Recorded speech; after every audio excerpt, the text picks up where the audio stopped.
Salut, c'est Trado, content de vous retrouver pour la mise à jour de l'indice parisien. Alors, on va commencer par l'objectif de trading du jour.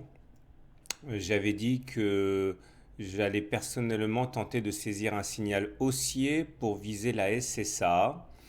Et quand on regarde le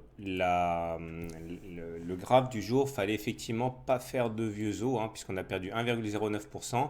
La SSA, elle est là, hein, elle a été touchée. Donc le signal haussier était fugace. Et puis surtout, il fallait vraiment, vraiment, vraiment déguerpir, décamper aussi vite que possible.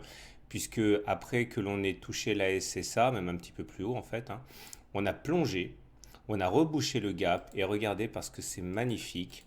Regardez où on s'est arrêté pile poil dans la baisse sur la médiane de la fourchette d'Andrews. Il faut vraiment que vous maîtrisiez ces outils parce que la fourchette d'Andrews est quelque chose qui est féroce d'efficacité. J'ai fait un module de formation, il fait partie de ma formation intégrale au détail ou alors dans le cadre de l'ensemble de l'offre, hein.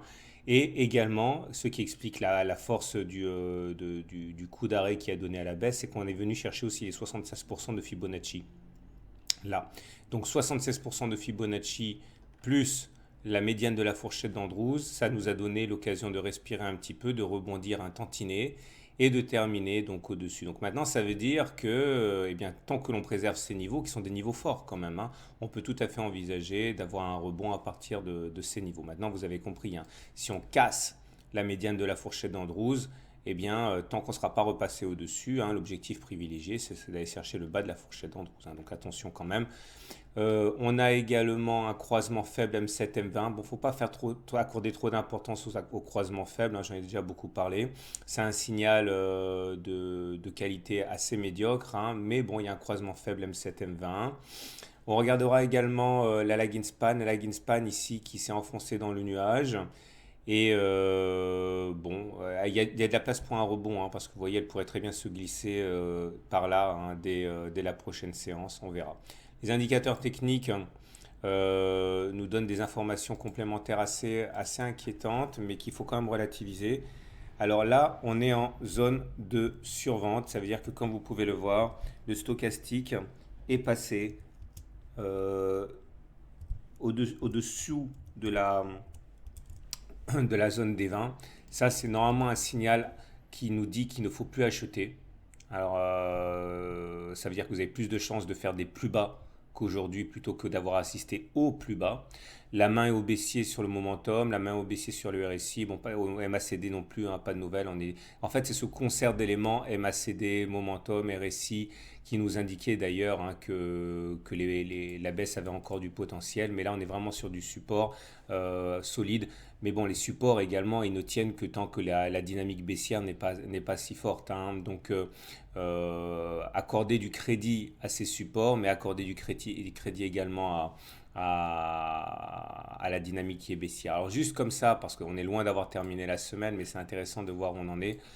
Quand vous regardez les Fibon hebdomadaires, c'est très important parce que là aussi on est sur un support, on est sur les 38,2% de Fibonacci. Donc tout ça pour dire que on est sur une zone de support globalement assez importante, hein. Il faut espérer maintenant que tout ça tiendra. On va passer aux autres marchés comme d'habitude. Sur le DAX 30, magie de Fibonacci aussi, et non, pardon, magie de la fourchette d'Andrews. Ok, vous voyez, on a pris un point haut, un point bas, un plus haut consécutif. Ça, c'est la médiane. Objectif naturel, boum, rallié. Là, par contre, les éléments sont un petit peu plus inquiétants parce que, d'une part, on n'a pas complètement rebouché le gap, contrairement à ce qui s'est passé sur le CAC, hein, qui est un petit peu l'objectif des baissiers lorsqu'ils ont le vent en poupe. Et puis, on termine au-dessous des 61,8%.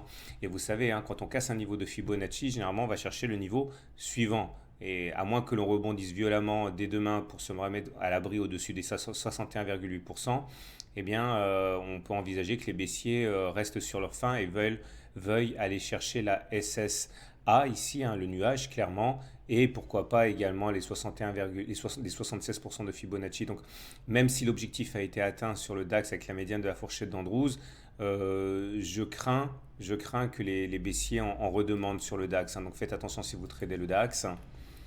Et l'Eurostock 50 nous donne un schéma tout à fait similaire.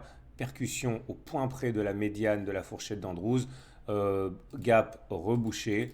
Et là, par contre, on est dans le nuage. Alors là, les baissiers ont sans doute, on en eu pour leur argent pour l'instant, et on est dans une configuration assez proche de celle du CAC. On va terminer avec le SP500 qui est loin d'avoir fini sa séance. Il abandonne 0,7% pour l'instant avec des plus bas hein, par rapport à... Voilà, c'est les plus bas depuis le 12 avril. La configuration est un petit peu différente, mais là on a croisement fort M7, M20, c'est ça que j'aime pas beaucoup. Les croisements forts, eux, doivent avoir toute votre attention et c'est un croisement fort M7, M20 puisque la M7 descend, la M20 descend. Bon, c'est pas très très bon pour le SP500, il faut espérer qu'il ne nous entraînera pas dans sa chute. Voilà. Il me reste plus qu'à vous dire à tout à l'heure pour l'objectif de trade de demain. Ah oui, et juste un truc, hein, pardon, j'allais oublier. J'ai reçu encore un message aujourd'hui d'un tradoserien qui me dit, mais je comprends pas parce que tu parles toujours de la mise à jour en clôture des marchés US, mais je la vois pas. Mais en fait, il n'y a pas un article différent. Ça, c'est mon article normal. Et en fin de séance, à 22 heures, je le modifie un petit peu. Je rajoute au titre plus point en clôture des marchés US. Et je rajoute ce dernier paragraphe ici. Donc en fait, ne vous attendez pas à avoir un article différent pour le point en clôture des marchés US. C'est le même article que je vais compléter après que les marchés américains ont eu clôturé. Voilà, cette fois-ci, je vous laisse pour de bon et pensez aux fourchettes d'Andrews. Fourchette d'Andrews, fourchette d'Andrews. À demain ou à tout à l'heure pour la mise à jour.